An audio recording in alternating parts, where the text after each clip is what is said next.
आप सबको गोपाल जी का नमन। एक ऐसी हस्त मुद्रा के बारे में आज बता रहा हूं आपको, जो पूरे के पूरे शरीर का कायाकल्प कर देती है, पूरे के पूरे शरीर का। स्ट्रेंज करेंगे आप सुन के।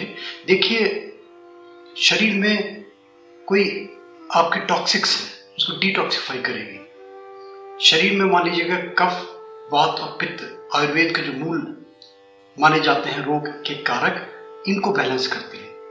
शरीर में लिवरिश प्रॉब्लम है, इसको बैलेंस करती है। स्टोमक डिसऑर्डर्स हैं, इनको ठीक करती है। कहीं लगता है कि नर्वस सिस्टम में कहीं वीकनेस आ रही है, इसको ठीक करती है। कोई पिट्यूटरी ग्लैंड या पीनियल ग्लैंड से रिलेटेड कोई डिजीजेस है, इनको ठीक करती है। इतनी सारी चीजें ठीक करने के साथ साथ, और सबसे इंपॉर्टेंट चीज, जो एक ऐसी बीमारी जो अक्सर लोगों ने सुना होगा कि एक आम भाषा में कहते हैं कि नाभ खिसक गई, नाभ टल गई, है ना, नाभ डिस्प्लेस हो गई, बोलते हैं ना इस टाइप की टेक्नोलॉजी। तो ये कहीं अगर मेडिकल साइंस में जाएंगे तो मेडिकल साइंस में इस नाभ की कोई चीज नहीं आती। सिर्फ वहां पे शब्द आता है कि नेवर डिस्प्लेसमेंट, मानते नहीं इसको, क्योंकि ये विषय बिल्कुल एक योग का विषय है।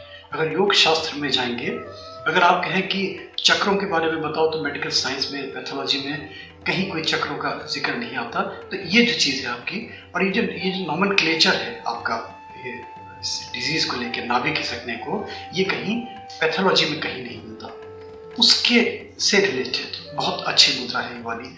और एक सबसे इंपॉर्टेंट चीज, अगर मान लीजिए आप एक्सेसिव कंप्यूटर यूज कर रहे हैं, कीबोर्ड पे बैठना पड़ता है आपको, मोबाइल पे खट खट खट खट खट खट करते रहते हैं आप, मतलब कहीं ना कुछ जहाँ आपके हाथ इन्वॉल्व है, और फिर लगने लगता है कि देखिए यंग एज है तो अभी तो टॉलरेंस पावर है, टॉलरेट कर रहे हैं। मगर अगर एज बढ़ने लगेगी तो अपने आप में शरीर बोलने लगता है, अपने आप लगने लगेगा कि उंगलियों में दर्द होने लगा, रात में दबाना पड़ रहा है, ऐसी नौबत आ जाती है। और उंगलियों की एक्सरसाइज के लिए, जैसे जॉइंट पेन्स हो जाते हैं, इवन फिंगर्स में नहीं, कहीं और भी बॉडी में अर्थराइटिस की प्रॉब्लम है, इवन बोन्स की प्रॉब्लम है, या उंगलियों में फ्लेक्सिबिलिटी की कमी है, कहीं चाहे हाथ की उंगलियों में चाहे पैरों की उंगलियों में, उसके लिए बड़ी अच्छी मुद्रा है। तो जहाँ पे इतने सारे गुण भरे हुए हैं इस एक पर्टिकुलर मुद्रा में, इसलिए इसका नाम दिया गया कामधेनु। कामधेनु कहते हैं ना कि इच्छा पूर्ति के लिए जिस चीज की दरकार हो वो इंसान को मिल जाती है। और कामधेनु मुद्रा इसलिए भी कहा गया है इसको, कि मान्यता है अगर कि इस पर्टिकुलर मुद्रा में, इस पर्टिकुलर हैंड आप जेस्चर में बना के आप बैठ जाते हैं और कोई भी साधना करते हैं, कोई आराधना करते हैं, कोई मंत्र का जाप करते हैं, आप कोई आप मेडिटेशन करते हैं, तो मेडिटेशन में ट्रिमेंडस आपका ध्यान लगेगा, कंसंट्रेशन के लिए बड़ा अच्छा है। और उंगलियों की तो एक्सरसाइज है ही, आप देखेंगे कि इसको करने में थोड़ा सा कठिनाई जरूर आएगी, क्योंकि उंगलियों में फ्लेक्सिबिलिटी नहीं होती, किसी किसी की नहीं हो पाएगी बिल्कुल, किसी किसी की होगी तो बड़ी कठिनाई से होगी। तो इसको अगर आप कर लेते हैं, इस मुद्रा का नाम है सुरभि मुद्रा। और सुरभि मुद्रा वास्तव में मिरेकलस है। इसको आप करके देखिए, और करने के बाद में उस समय उसके ड्यूरेशन, कब करें, कैसे करें, कौन करे कौन नहीं करे, ये मेरे वीडियोस आप डिस्क्रिप्शन बॉक्स में भी देखते रहेंगे, तो आपको बिल्कुल इस बारे में बिल्कुल कहीं भ्रम नहीं रहेगा। जो कहते हैं ना कि आधे घंटे करो, 1 घंटे करो, मेरी मान्यता है कि पहले अभ्यास करें, और फिर इसके साथ साथ सांस निश्वास का आवागमन, अगर वो प्राणायाम की विधि के साथ ये मुद्राएं करता है, तब इनका जो इफेक्ट है वो एकदम से और 10 टाइम्स, 20 टाइम्स, 30 टाइम्स डिपेंड करता है आपके एनाटॉमी के ऊपर, बढ़ने लगेगा। आप कोई मेडिकेशन ले रहे हैं, आप किसी मेडिकल एडवाइस में हैं, तो उसमें जाइए, इससे कहीं कोई लेना देना नहीं। मुझे नहीं लगता कि इन मुद्राओं को करके, हस्त मुद्राओं को करके कहीं भी किसी भी प्रकार का डैमेज हो या कोई एडवर्स रिजल्ट्स मिले। अब देखिए, मैं बता देता हूँ सरल समय, तो बना लूंगा, आपको थोड़ी कठिनाई होगी, इसलिए आसानी से समझ लीजिए इसको। दोनों हाथ 10 हमारी उंगलियां, क्योंकि ये इस मुद्रा को करने से सबसे इंपॉर्टेंट चीज, जो हमारी उंगलियों के जो पंच तत्व हैं, हमारे एनाटॉमी के जो पंच तत्व हैं, और जो ब्रह्मांड में जो व्याप्त पंच तत्व हैं, उनमें सामंजस्य बना रहता है, उनमें हार्मनी बनी रहती है, उनमें इक्विलिब्रियम बना रहता है। और जहाँ हार्मनी बनी रहती है, अगर मान लीजिए हमारे पंच तत्वों में समावेश हो जाए वाहे हमारे दुनिया से, तो फिर कोई ये जो अराजकता है, शरीर की अराजकता कम से कम ये नहीं रहेगी। इसलिए पंच तत्वों को बैलेंस करने के लिए भी बड़ी अच्छी मुद्रा, कितने सारे गुण भरे हुए हैं इसके अंदर। अब करेंगे कैसे, देख लीजिए, हाथ दोनों सीधे रख लीजिए, किसी भी तरीके से, जिस तरीके से आपको कन्वीनियंट हो। एक उंगली को टिप पे रखना है, फिर उसके अल्टरनेटिव उंगली को दूसरे उंगली के टिप पे रखना है।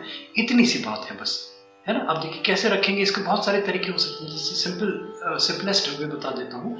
राइट साइड की रिंग फिंगर लीजिए, लेफ्ट साइड की छोटी वाली, इसको करेस्टिका भी बोलते हैं, लिटिल फिंगर भी बोलते हैं, मरकरी भी बोलते हैं, इसको हल्के से टिप को ऐसे छुआ दीजिए, ऐसे रख लीजिए।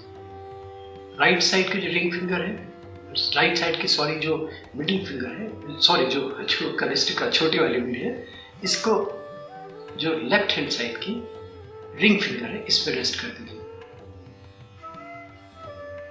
जो आपकी मध्यमा उंगली है, मध्यमा उंगली को चाहे पहले आप इस पे रख लीजिए, ये पहले मध्यमा ले लीजिए, ये पहले तर्जनी ले लीजिए, मैं तर्जनी कोई भी ले लीजिए। तर्जनी राइट साइड की, लेफ्ट साइड की मध्यमा मिडिल फिंगर इस पे रखा, और राइट साइड की मिडिल फिंगर और लेफ्ट हैंड की तर्जनी इंडेक्स फिंगर इस पे रखा, थंब को सीधा कर दिया। ये आपकी बन गई सुरभ मुद्रा। इसको देख लीजिए आप किस तरीके से बनी है ना। मैंने बताया किसी की उंगली सीधी नहीं होगी, किसी की उंगली सीधी हो जाएंगी, किसी की उंगली में फ्लेक्सिबिलिटी नहीं होगी। इसको करने से कम लगने लगेगा कि उंगलियों में बड़ी फ्लेक्सिबिलिटी आ गई। और विशेष रूप से बार बार कह रहा हूँ मैं कि जो बहुत एक्सेसिव कंप्यूटर यूज करते हैं, जो बहुत एक्सेसिव कीबोर्ड यूज करते हैं, या मोबाइल जिनके हाथ में रहता है, वो प्लीज इसको जरूर करें, नहीं तो उंगलियों के कहीं भी कोई प्रॉब्लम हो सकती है। ये सुरभ मुद्रा फिर से बना देता हूँ। देखिए सिंपल वे में ये किया, फिर इसके अपने ऐसे रखा, उसके बाद में राइट साइड की जो छोटी वाली उंगली है उसको लेफ्ट साइड के रिंग फिंगर में रखा, राइट साइड की जो इंडेक्स फिंगर है उसको मिडिल फिंगर लेफ्ट हैंड में ऐसे रखा, और जो राइट साइड की मिडिल फिंगर है उसको लेफ्ट साइड के इंडेक्स फिंगर में ऐसे रखा, और थंब को ऐसे रख लिया। ये आपकी बन गई सुरभि मुद्रा, मिरेकुलस मुद्रा। इसको करिए, और फिर अगर इसका अभ्यास हो जाए, 1 मिनट 2 मिनट 5 मिनट अभ्यास हो जाए, फिर इसको आप समय अनुसार अपनी कैपेसिटी के अनुसार, आपका बॉडी कितना एक्सेप्ट कर रहा है, कितने आपके अंदर कैपेसिटी है, कितनी बियरिंग कैपेसिटी है, आप बैठ के इसको ध्यान करें। इसको आप बैठ के अपने योगा से जोड़ें, प्राणायाम से जोड़ें अपने, और अपनी पूजा पाठ से जोड़ें, और जो जिस रोग के निदान के लिए कर रहे हैं उसको ध्यान में रख के करें, और मन में संकल्प तो ये बना ही रखें कि जिसके लिए कर रहा हूँ प्रभु मुझे इसका फल जरूर देगा, इसका मुझे फल देगा नहीं, इसका मुझे फल मिल रहा है। आप आज करें, कल आप फील करें कि आप बेटर फील कर रहे हैं, और सौ फील करें कि आप और बेटर फील कर रहे हैं, फिर आप सोचिए स्टिल बेटर, स्टिल बेटर। तो जब आप वो एक वैसी मानसिकता होने लगेगी तो आपको लगने लगेगा कि आपका जो कंसंट्रेशन बढ़ा है, आपकी जो थिंकिंग कैपेसिटी है वो बढ़ रही है, आपका डिटर्मिनेशन बढ़ा है। डिटर्मिनेशन के लिए बड़ी अच्छी मुद्रा है। मैंने बताया ना कि इसको कामधेनु मुद्रा ही इसलिए बोला गया है कि इतने सारे गुणों का इसके अंदर समावेश है। थैंक यू दोस्तों, thank you, thanks for hearing Gopalaju. बस एक रिक्वेस्ट, लाइक कीजिए, सब्सक्राइब कीजिए, नोटिफिकेशन बेल में क्लिक कर दीजिए, और डिस्क्रिप्शन बॉक्स में प्लीज जरूर देखिए कीजिए, क्योंकि मेरे हर वीडियो के लगभग डिस्क्रिप्शन बॉक्स में उस सब्जेक्ट से रिलेटेड और बहुत सारे वीडियो मिल सकते हैं। थैंक यू दोस्तों, thank you, thanks for hearing Gopalaju. ये आपकी सुरभ मुद्रा।